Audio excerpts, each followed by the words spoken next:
എന്തുണ്ടായി? കരയാതെ കാര്യം പറ. അയാളൊരു ദുഷ്ടനാണ്, അയാളൊരു മൃഗമാണ്. എനിക്ക് അയാളുടെ ജോലി വേണ്ട, എനിക്ക് ഒരുത്തന്റെയും ജോലി വേണ്ട. അയാൾ എന്ത് ചെയ്തു രാധേ? അയാൾ എന്നെ നശിപ്പിക്കാൻ നോക്കി. ഇന്ന് ഞാൻ രക്ഷപ്പെട്ടു. നീ എന്നെ തീരുന്നിച്ചല്ലോ, സാരമില്ലേ. ഒരന്യ പുരുഷൻ ചീത്ത വിചാരത്തോട് ദേഹത്ത് തൊടുന്നതും കടന്നു പിടിക്കുന്നതും സാരമില്ലാത്ത കാര്യമല്ല ഒരു പെണ്ണിന്. അതിനിപ്പോ മറ്റൊന്നും സംഭവിച്ചില്ലല്ലോ. എല്ലാ പരിശുദ്ധിയോടും ചേട്ടന്റെ കൈകളിൽ വന്നു നിൽക്കണമെന്നാണ് എന്റെ ആശ. നിന്റെ മനസ്സും നിന്റെ സ്നേഹവും എനിക്കറിയാം രാധേ. ഒരു തെമ്മാടി ഒന്ന് തൊട്ടുവെന്ന് വെച്ച് ഒരു പെണ്ണിന്റെയും പരിശുദ്ധി കുറഞ്ഞു പോകുന്നില്ല. മറ്റുള്ളവർ ചെയ്യുന്ന തെറ്റിന് ഒരു പെണ്ണും ഒരിക്കലും കുറ്റക്കാരിയാവുന്നില്ല. നീ ധൈര്യമായിട്ട് പോകും. എനിക്കിന്ന് അത്യാവശ്യമായ ഒരാളെ കാണാനുണ്ട്. നീ പോകും.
പ്രേമിച്ചതിനോട് ഇടിയല്ലേ ഇത് മതി.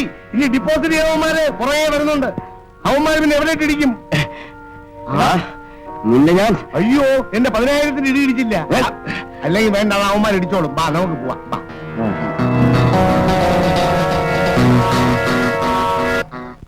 കാണാൻ എത്ര നേരം ഞാൻ കാത്തിരിക്കണം. നീ ഒന്നുകൊണ്ട് ദുഃഖിക്കരുത്. എന്റെ മനസ്സ് നിറയെ നീ ഉണ്ടായിരിക്കും എന്നും. ആ വിശ്വാസം മാത്രമായിരിക്കും എന്നെ ജീവിപ്പിക്കുന്നത്. ചേട്ടൻ നാളെ പോകുന്നു എന്ന് പറഞ്ഞ ആ നിമിഷം മുതൽ എന്റെ മനസ്സിന് എന്തോ ഒരു വല്ലാത്ത ഭയം. ഒരു ഭയവും വേണ്ട. ഞാൻ യുദ്ധത്തിനൊന്നുമല്ലല്ലോ പോകുന്നത്, ജോലിക്കല്ലേ. എന്റെ വീട്ടിലെ സ്ഥിതി യുദ്ധത്തെക്കാൾ കഷ്ടമാണ്. നീ എനിക്കൊന്നൊരു ഉറപ്പ് തരണം. എന്റെ സ്നേഹത്തിന് ചേട്ടൻ ഇനിയും ഒരു ഉറപ്പ് വേണോ? നിന്റെ സ്നേഹത്തിന്റെ കാര്യത്തിലല്ല, പിന്നെ എന്തുണ്ടായാലും നീ ധൈര്യമായിരിക്കുമെന്ന്, ദുഃഖിക്കാതെ എനിക്ക് വേണ്ടി കാത്തിരിക്കുമെന്ന് നീ എനിക്ക് ഉറപ്പ് തരണം.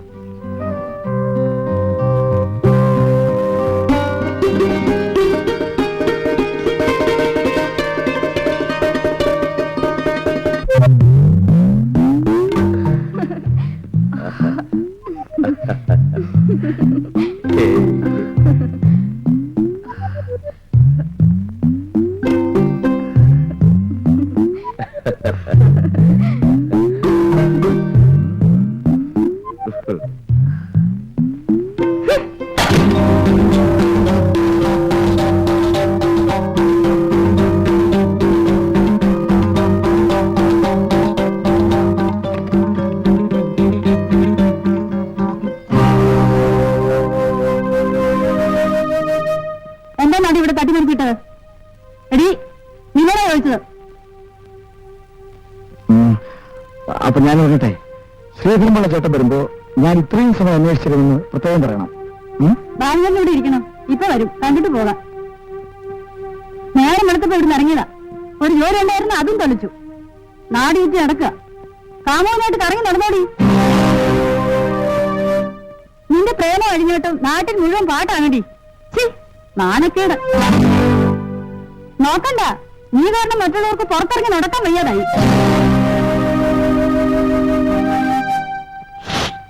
ശ്രീരംപിള്ളച്ചേട്ടൻ വരുമ്പോ പെണ്ണു വല്ലതും പറഞ്ഞു കൊടുക്കോ?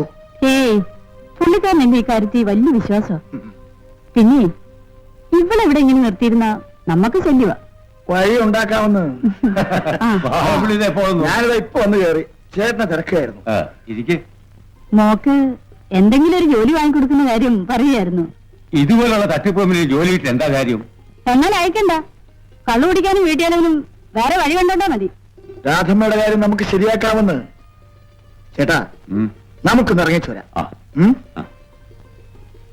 ബാലൻചേട്ടനാ ഈ മനുഷ്യനെ കൊണ്ടു നടന്ന് കള്ളും ചാരായും മേടിച്ചു കൊടുത്ത് ചീത്തയാക്കുന്നത്.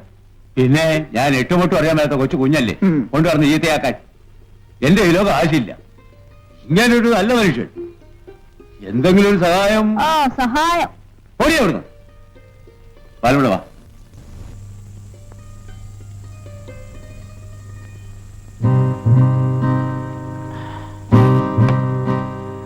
ചേട്ടാ, പട്ടണത്തിൽ എന്റെ ഒരു അടുത്ത സ്നേഹിതന് ഒരു വലിയ ഫാക്ടറി ഉണ്ട്.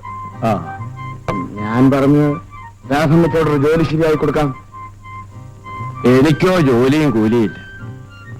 അവക്കെങ്കിലും ഒരു ജോലി കിട്ടിയിരുന്നെങ്കിൽ ഞാൻ ശരിയായി കൊടുക്കാമെന്ന്. ഞാൻ പോകുന്നില്ലെന്ന് പറഞ്ഞല്ലോ. എനിക്ക് ആ ജോലി വേണ്ട. പിന്നെ നമ്മൾ എങ്ങനെ ജീവിക്കും മോളെ? അവിടെ കാണുമ്പോൾ ദുബായിന്ന് ബിസ്ക്കറ്റ് അയക്കും. നിങ്ങൾ കുറെ ദിവസമായി കുത്തുവാക്ക് പറയുന്നു.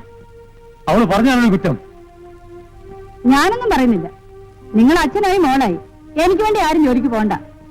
ഇനി മര്യാദയ്ക്ക് പറയുന്നത് അനുസരിക്കും. ഈ കാലത്തൊരു ജോലി കിട്ടാനുള്ള പ്രയാസം നിനക്ക് അറിഞ്ഞുകൂടെ? ഇത് ബാലംപിള്ളയ്ക്ക് പിന്നെ നമ്മളോടുള്ള സ്നേഹം കൊണ്ട് ഏർപ്പാടാക്കിയതാ. അത് പാഴാക്കാതെ. എന്റെ രാധമേ, എനിക്ക് പരിചയമുള്ള സ്ഥലമായതുകൊണ്ട് പറയല്ല. അവിടെ ചെന്നാൽ നിനക്ക് ഒരു പ്രയാസവും ഉണ്ടാവില്ല. നീ ഒന്ന് ചെന്ന് നോക്ക്. പിന്നെ നിനക്ക് തിരിച്ചു വരണമെന്നേ തോന്നൂല. വാ, രാഹുകാലത്തിന് മുമ്പ് നമുക്ക് ഇറങ്ങാം. കാശ് ചോദിക്കുന്നു.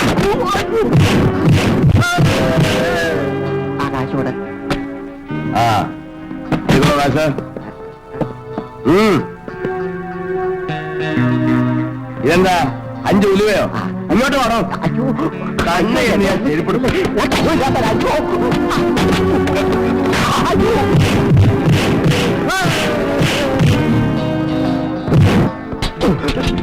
എങ്ങടാ മാമൂല?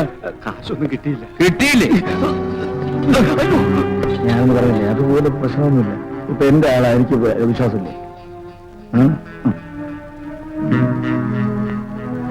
അങ്ങോട്ട് പോയി. അയാൾ ഉറക്കം ഉറങ്ങി കഴിഞ്ഞാൽ പിന്നെ കണ്ണും മൂക്കും കാണത്തില്ല. അയാൾ അങ്ങോട്ട് പോയിട്ട് പോയാൽ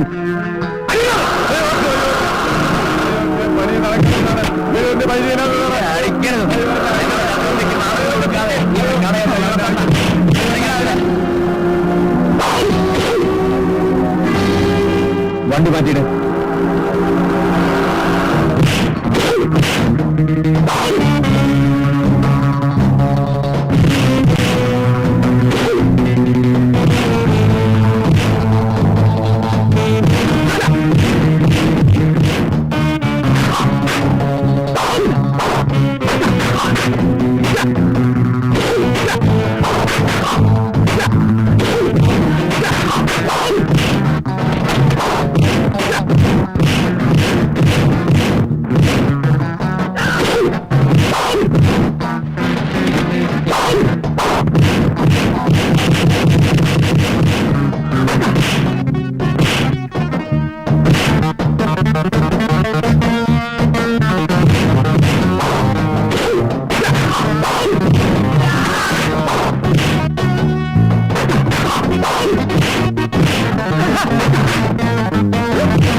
ഇനി നമുക്ക് പോവാം.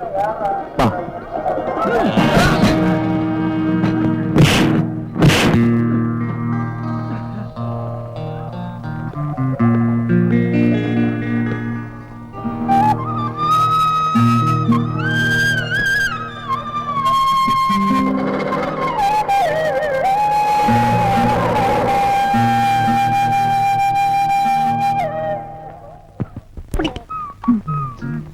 നോമ്പ് ശരിക്കും ഉണ്ടോ? എന്തോ ചോക്കണം കേട്ടോ. വരൂ. നമസ്കാരം മീനാമ്മ. ആര് ബാലമ്പിള്ളയോ? ഇതാരാത്? എനിക്ക് വേണ്ടപ്പെട്ടൊരു കുട്ടിയാ. ഇവക്കൊരു ജോലി കൊടുക്കണം. അതിനുകൊണ്ടൊന്നുക ഉപേക്ഷിക്കരുതേ. ശരി, ബാലമ്പിള്ളയുടെ ആളെന്ന് പറയുമ്പോ എനിക്ക് ഉപേക്ഷിക്കാൻ ഒക്കുവോ? കാര്യമായിട്ട് നോക്കണേ. ആദ്യമായിട്ടാ വീട്ടിൽ നിന്ന് വിട്ടു നിൽക്കുന്നത്. ശല്യക്കാരിയൊന്നും അല്ലല്ലോ. ഏയ്, നല്ല മര്യാദക്കാരിയാ. ഇല്ലെങ്കിൽ ഞാനിവിടെ കൊണ്ടുവരുമോ?